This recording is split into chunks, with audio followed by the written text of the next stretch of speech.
Assalamualaikum warahmatullahi wabarakatuh. Perkenalkan, nama saya Edi Maulana dengan NIM 1222030301110. Saya dari kelas 2E untuk memenuhi tugas ujian akhir semester mata kuliah PKN. Di sini saya akan menjawab pertanyaan-pertanyaan atau soal-soal yang telah diberikan oleh Bapak. Nah, soal pertama yaitu bagaimana Indonesia mengelola geopolitiknya sehingga dapat bermanfaat bagi rakyatnya sendiri. Nah, setelah saya telusuri, setelah saya baca-baca juga, saya mengambil ini 5 poin saja gitu.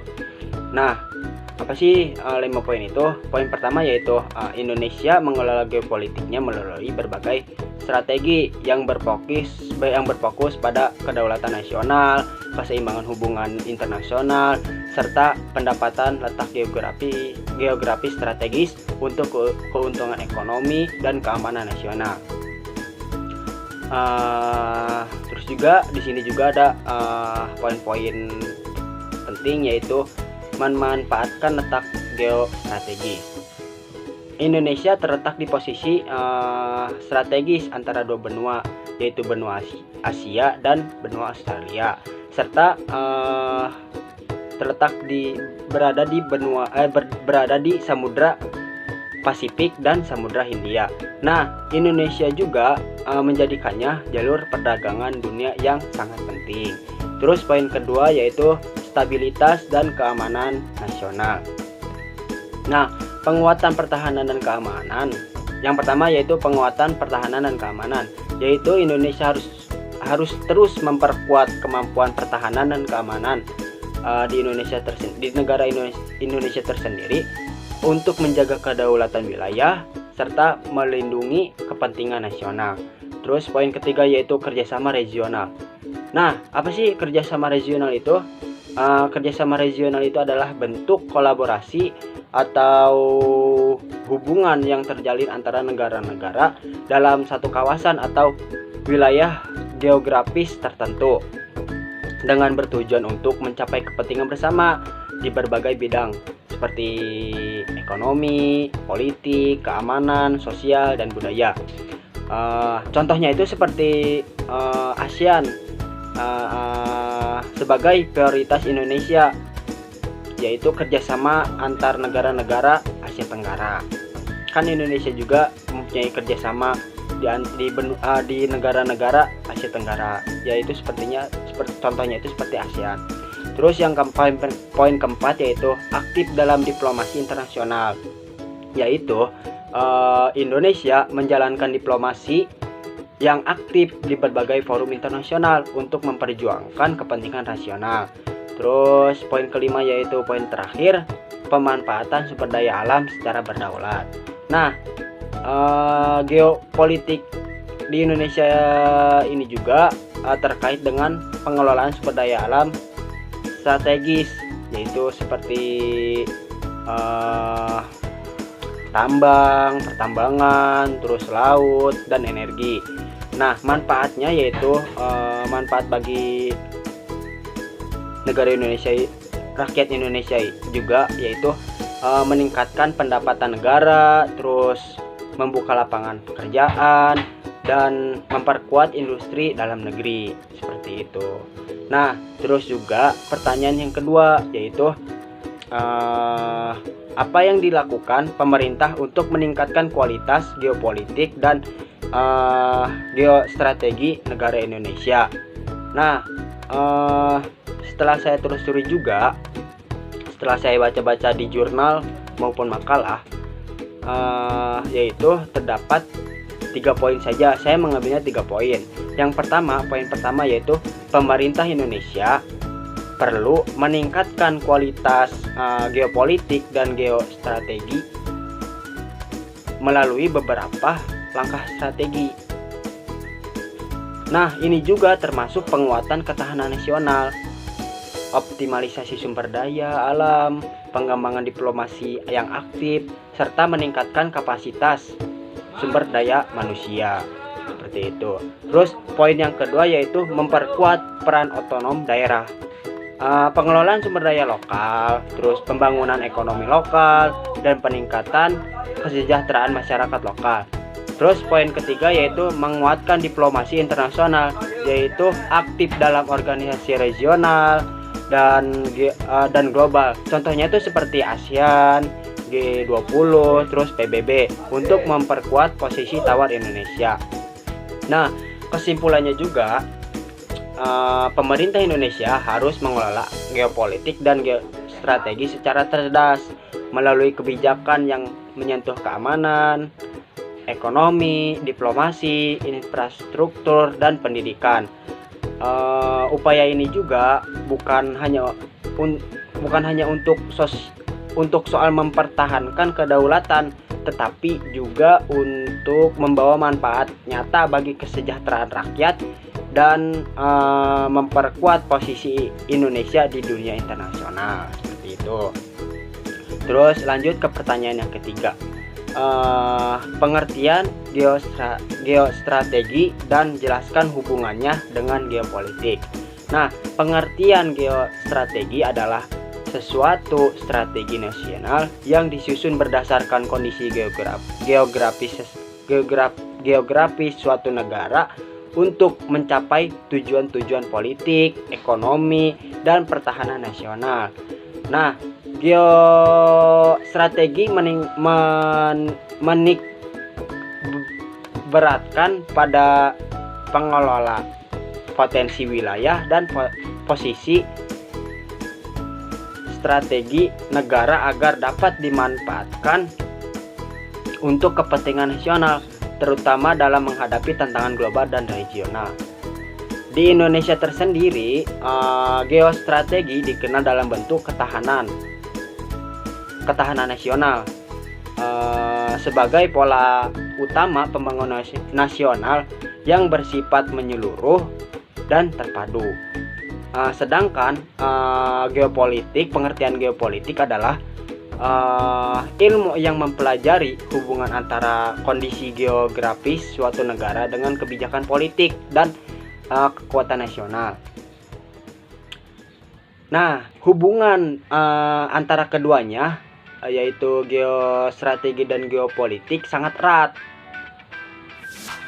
Geopolitik memberikan landasan pemahaman tentang kondisi geografis suatu negara, sedangkan geostrategi adalah turunan dari pemahaman tersebut, yaitu strategi yang dirumuskan untuk mencapai tujuan nasional berdasarkan kondisi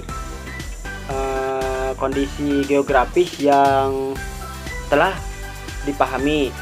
Nah, contoh hubungan geostrategi dan geopolitik di Indonesia yaitu Indonesia sebagai kepulauan yang luas memiliki posisi strategis di jalur pelayaran internasional. Terus pemahaman geopolitik Indonesia meliputi pemahaman tentang letak geografis, terus letak potensi sumber daya alam, dan letak tantangan keamanan maritim. Berdasarkan pemahaman ini, Indonesia juga merumuskan geostrategis. Salah satunya adalah konsep wawasan Nusantara yang bertujuan untuk mewujudkan kesatuan wilayah dan potensi nasional dalam mencapai tujuan nasional. Nah, kesimpulannya yaitu geopolitik adalah dasar pemikiran, terus sedangkan geostrategis adalah langkah operasional. Nah, keduanya saling berkaitan dalam menjaga kedaulatan dan mencapai kepentingan nasional. Tanpa geopolitik, geostrategis akan kehilangan arah gitu. Terus sebaliknya juga, tanpa geostrategis, geopolitik hanya akan menjadi teori tanpa implementasi, seperti itu.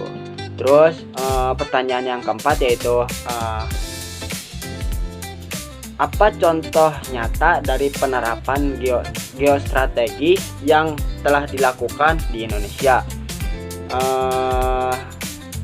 Yaitu contoh nyata dari penerapan geostrategis di Indonesia poin pertama, penguatan pertahanan dan keamanan.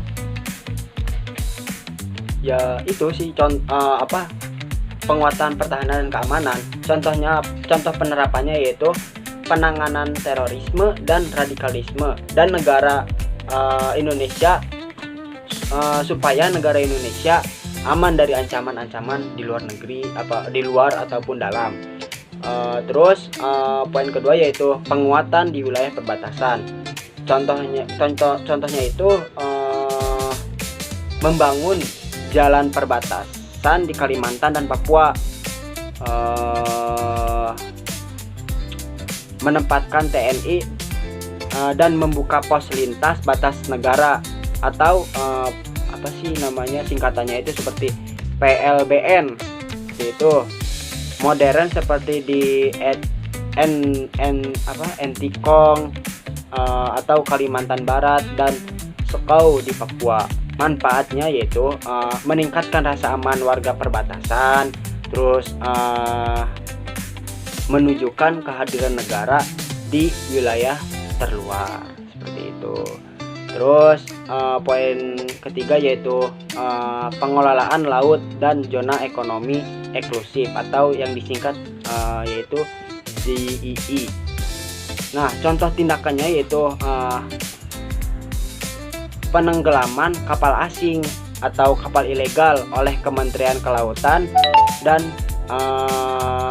Perikanan, patroli intensif di Laut Natuna Utara untuk menjaga wilayah dari klaim negara lain. Manfaatnya yaitu melindungi kekayaan laut Indonesia, terus juga menjaga kedaulatan maritim Indonesia, seperti itu. Yang kelima yaitu apakah yang menjadi kendala utama dalam penerapan good governance di Indonesia?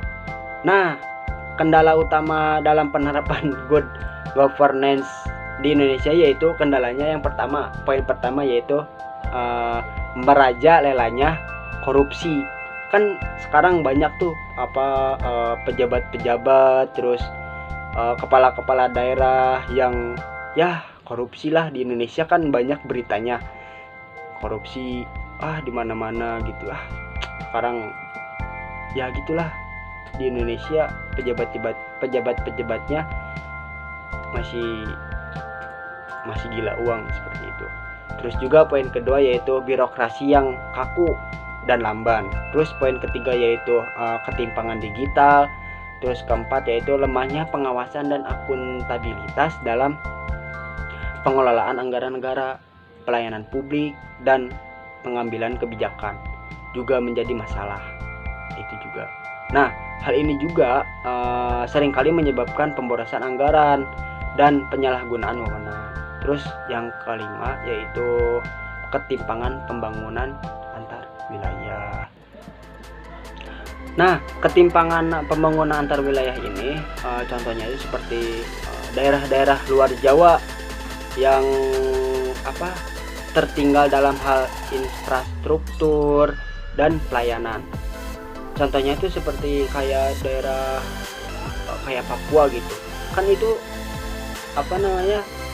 masih tertinggal dalam hal infrastruktur gitu. Seperti di Jakarta kan infrastrukturnya udah bagus lah gitu.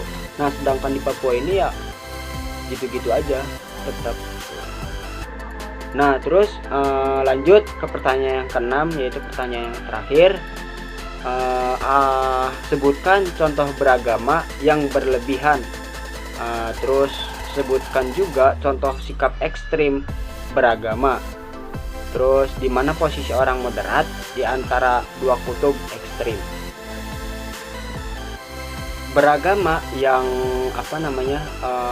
yang berlebihan atau ekstrim ditandai dengan sikap fanatik atau intoleran yang tidak toleransi gitu, dan menganggap kebenaran agama sendiri sebagai satu-satunya yang benar. Nah, terus juga orang yang moderat berada di antara dua kutub ekstrim ini, menjunjung tinggi nilai-nilai agama namun tetap menghargai perbedaan dan keberagaman, yaitu dia mah orangnya toleransi lah gitu. Nah, contoh yang berlebihan dalam agama itu ya, yang satu poin ke-1 yaitu fanatisme berlebihan, menganggap agama lain sesat dan tidak bisa diterima, serta memaksakan kehendak agamanya pada orang lain. Jadi dia menganggap bahwa agama lain itu sesat gitu, hanya agama dia yang benar, terus juga memaksa kehendak agamanya pada orang lain. Terus juga poin kedua yaitu menghakimi dan mengkafirkan. Nah, memberikan label kafir atau sesat kepada orang lain yang berbeda keyakinan atau berbeda agama, nah atau bahkan berbeda pandangan dalam satu agama. Nah, kan mengkafirkan orang itu gitu, walaupun sesama Islam tapi dia beda pandangan gitu dalam beragama. Sebenarnya nggak boleh gitu mengkafirkan sesama Islam, itu nggak boleh saling mengkafirkan sesama agama Islam gitu, nggak boleh. Terus juga poin ke-3 yaitu toleransi yang berlebihan. Nah, mencampur adukan ajaran agama dengan hal-hal yang bertentangan dengan nilai-nilai agama itu sendiri, seperti mencampur adukan ibadah agama lain karena alasan toleransi itu. Terus sisi orang moderat dalam dua kubu ekstrem seperti ini. Nah, orang moderat dalam beragama berada di tengah-tengah antara dua kubu ekstrem ini. Mereka memahami dan menghayati ajaran agama mereka sendiri, namun menghargai perbedaan dan keberagaman agama lain. Nah, orang moderat juga menjunjung tinggi nilai-nilai kemanusiaan, keadilan, dan perdamaian. Nah, ciri-ciri orang moderat ini yaitu menghormati dan menghargai perbedaan agama dan keyakinan. Terus menjaga kerukunan dan toleransi dalam kehidupan bermasyarakat. Terus juga tidak memaksa kehendak agama kepada orang lain. Terus berpikir kritis dan tidak mudah terpengaruh oleh ajaran ekstrim. Terus juga menjunjung tinggi nilai-nilai kemanusiaan dan keadilan. Seperti itu. Sekian dari saya. Mohon maaf bila ada kesalahan atau kekurangan atau tutur kata yang tidak baik atau salah ucap. Tolong dibukakan pintu maaf sebesar-besarnya. Wabillahi taufiq wal hidayah. Wassalamualaikum warahmatullahi wabarakatuh.